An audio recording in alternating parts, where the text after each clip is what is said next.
Meu nome é Isabel Cristina.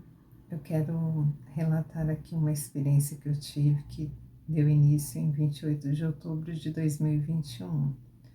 Quero te dizer que nós temos corpo, alma e espírito e que a nossa alma é eterna.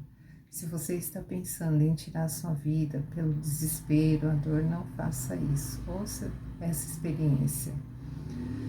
Naquele dia, eu fui lavar algumas saladas e no meio das saladas tinha uma aranha. Não sentia picada, mas passado menos de uma hora eu comecei a sentir no meu pescoço muito vermelho e já coçando bastante. Naquele mesmo dia meu pescoço inchou bastante, ficou vermelho. Eu fui diagnosticada como celulite facial. No domingo eu já não suportava de dores na cabeça. Fui ao hospital. Fiz alguns exames e deram alterados e eu fiquei internada como celulite facial. Tive alta e não tinha reações alérgicas. Comecei com um processo grave de reações alérgicas. E foi passando os dias e eu só piorando e eu havia me esquecido sobre a aranha. Como havia tido esse diagnóstico do médico. E eu retornei ao médico após alguns dias, já estava muito ruim, isso já era dia 10 de novembro, já tinha se passado alguns dias. E ali eu já não estava conseguindo respirar, a minha garganta estava queimando demais, o nariz queimava muito e era a época do Covid. Quero te dizer que em situações que nós achamos que estamos sós, Deus está conosco, cuidando de nós em tudo. Ali o médico me deu um antialérgico e eu senti destampando a garganta, mas o nariz continuou queimando muito. E ele disse que eu teria que fazer uma nova tomografia para ver como estava a garganta. E eu pedi para não tomar o contraste, porque eu tinha tido reação alérgica antes. E ele disse que teria que tomar. Ali, Deus cuidou de mim. O contraste, eles não trocaram acesso para a tomografia, como eu tinha tomado a medicação antes. Aquele acesso, ele se rompeu e vazou bastante contraste. Só que entrou um pouco. Quando eu terminei ali a tomografia, eu estava com a minha cabeça coçando demais, o rosto. E eu falei para ele, doutor, a minha cabeça está coçando muito, meu rosto. E ele mandou embora. E eu falei assim, doutor, mas e o caso da aranha? Que aí eu lembrei sobre isso. Foi até um dentista que havia falado que tinha alguma coisa errada, que tinha alguma alergia. E aí eu lembrei, né, naquele dia da aranha. E ali ele falou que não tinha nada a ver, e que poderia ir embora, que ia tomar antialérgico e ia ficar bem. Eu saí já na quinta-feira, na madrugada, passei a quinta-feira o dia todo ruim, de cama, com muitas dores. Aquele queimor que eu sentia na garganta, no nariz, passou para os olhos. Parecia que eu estava cheio de pimenta nos olhos. Ali, quando foi na madrugada, para sexta-feira, eu fiquei sentada com muitas náuseas, muitas dores, e eu não quis retornar ao hospital devido aos erros que eu havia, aos laudos errados. Ali, pela manhãzinha, aí meu esposo saiu para trabalhar e minha neta nesse dia não tinha aula.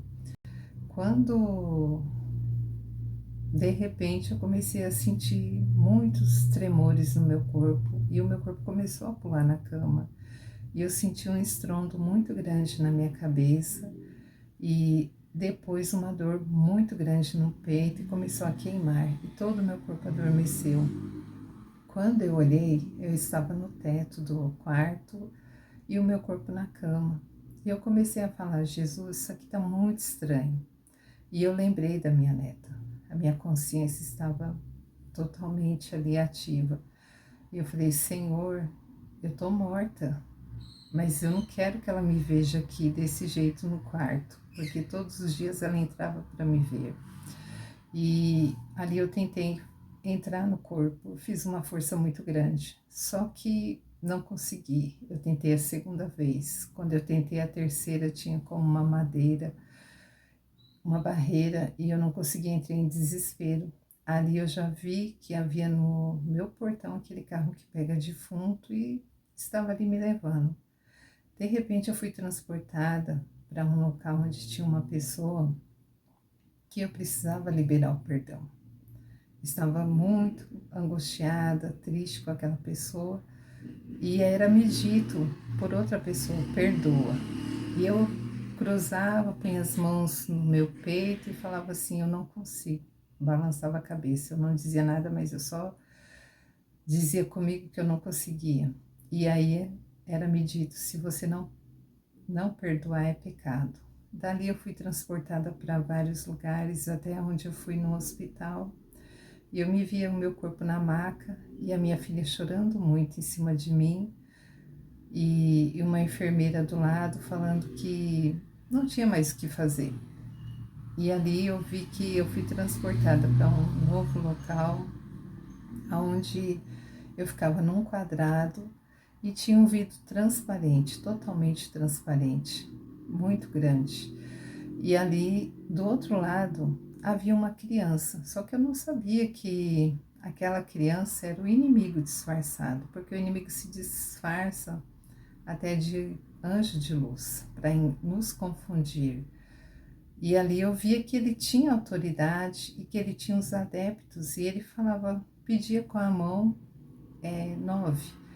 E eu não entendi o que era que ele estava pedindo. E eu via pessoas passando aqui, tinha um corredor muito grande. De repente ele pedia 5. E aí eu entendia que ele estava pedindo pessoas para morrer. E eu falava, meu Deus, ele está pedindo. A minha voz saía e falava, meu Deus, ele está pedindo pessoas para morrer. E Deus permitia que ele revelasse o plano. E ele me chamava e eu ficava de frente a frente com ele naquele vidro. E ele falava, eu tenho um plano, que é de ceifar as almas, mas se clamar a Deus é livre. Naquele instante eu me virei para aquelas pessoas que já iam ser mortas e eu gritei só uma palavra, mas tão poderosa, e eu disse, Deus livra. E quando eu disse Deus livra, veio uma luz tão grande, que me puxou com muito impacto, e eu passei o vidro, o inimigo, e eu me vi descendo no meu quarto, e eu entrei com muito impacto no meu corpo, com muita força, e o meu corpo pulou da cama. Era como se eu tivesse tomado aquele choque para ressuscitar que os médicos fazem. E eu fiquei ali imóvel por muito tempo ainda, e o Senhor me trouxe a vida. Ele me deu mais uma oportunidade de vida para estar aqui contando para vocês que ainda que você esteja num túnel sem saída, você esteja no vale, Ele é a solução, Ele é o príncipe da paz e Ele te traz esperança. Enquanto tem vida, tem esperança. Enquanto tem vida, tem oportunidade. Então entrega o teu caminho ao Senhor, confia nele e Ele tudo fará. Que Deus te abençoe, traga paz, traga alegria ao seu coração.